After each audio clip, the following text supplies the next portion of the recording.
We're 9 days out from the official start of hurricane season, and if we haven't learned anything the past couple of years, be like a scout and always be prepared. So I have Christian Smith and Donna McNair from the Red Cross here to help us focus our preparation. Learn to speak, Rance. So thank you, ladies, for joining us. Thank you. So we are upon that getting right on the doorstep. So, and there's stuff we've got a lot of transplants here who might not know what they need to do to be prepared for hurricane season because they're like, oh, nothing ever happens, just in case. That's right, that's right. So what are some things people can do? Well, first and foremost, you want to make sure that you and your family create that plan. And that plan's going to include things like, will you stay or will you go? Will you stay in the community? Will you stay in your home? You might come to a Red Cross shelter. And then while you're planning on where you're going to stay or go, you're also looking at your home and preparing inside your home. And then the thing that I love to do, and my favorite thing, is to put together that disaster supply kit. Which is all encompassing, because you might think it's just some of the basics, but when it comes to that kit, you're looking at like water and meds, paperwork. Can you break that down for me?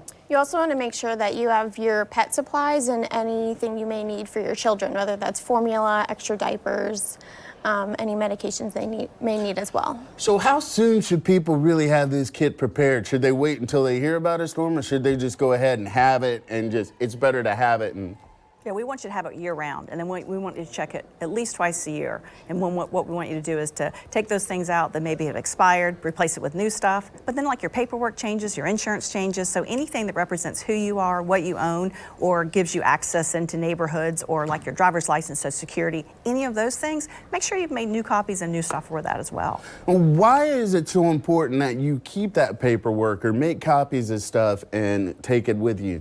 Yeah, people put it on thumb drives, they have it at their bank, they have it in their Social Security, in their safety deposit boxes, but you always want to have a copy of it with you because that gets you access to services. So FEMA may ask for it, Red Cross may ask for it, county officials may ask for it, so having all of that stuff, those copies of those important papers in your kit can be really critical.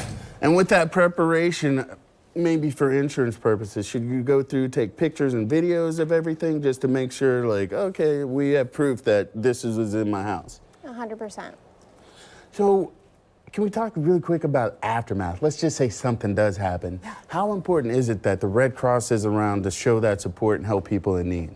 Well, I think the volunteers that we have that respond every single day to the single and multifamily fires right here, they're the same volunteers that are also the ones that are traveling across the country when there's a disaster. So when that hurricane's coming, those volunteers are coming here or we're sending them somewhere else. So being ready and be prepared before the storm is just as critical as after the storm, because once we transition out of the schools, we're going to be opening up churches and other locations, and the Red Cross programs and services and our partners that we do and we work with, that's going to be critical in a community that's just been impacted.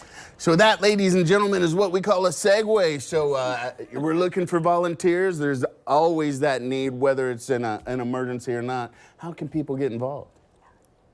They can sign up on redcross.org. We can even come into our local office. We'd be happy to chat with them. But we always have training opportunities. We want to make sure they're ready to mobilize to respond to our local community. Do you have to have any kind of level of training or anything like that? We give you lots of training and lots of time so you get acclimated to the Red Cross way, but that's the beauty of what we do. And as Donna said, we won't just have you come into the office as an individual or go and do that training. We'll come out to churches and groups, and we'd love to have more people coming in, more groups and organizations that can help us run the shelters and do that critical work. So we can come to you and bring that shelter training as well.